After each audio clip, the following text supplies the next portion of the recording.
পূজার একটা video footage চালাবেন, আর নববর্ষের একটা ভিডিও ফুটেজ চালাবেন। চালানোর পরে আপনার কাছে যদি কোনো পার্থক্য মনে হয়, তারপরে আপনি বলেন যে হ্যাঁ আমার কাছে পার্থক্য মনে হয়েছে।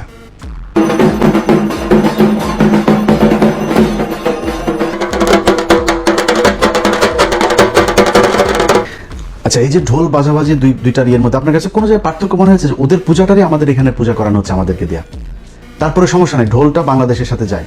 এই যে ছায়ানটের সকালবেলা যায়, তারপরে আহা সেই যে রবীন্দ্রসঙ্গীত, বাংলাদেশের কোন বাঙালি ঐতিহ্যের মধ্যে রবীন্দ্রসঙ্গীত আছে আমার বল? আমার ভিডিও যে কজন মানুষ দেখেন, আপনার জীবনে কোন দিন কবে যায় রবীন্দ্রসঙ্গীত শুনছেন? রবীন্দ্রসঙ্গীত এই ভারতীয় এজেন্টগুলো একমাত্র তাদের বাসায় সকালবেলা শোনায়।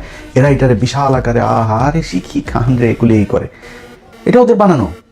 এইখানে যেই প্রাণীগুলো তৈরি করা হয়, চিন্তা করেন কত সুকৌশলে আপনার এটা করা হয়।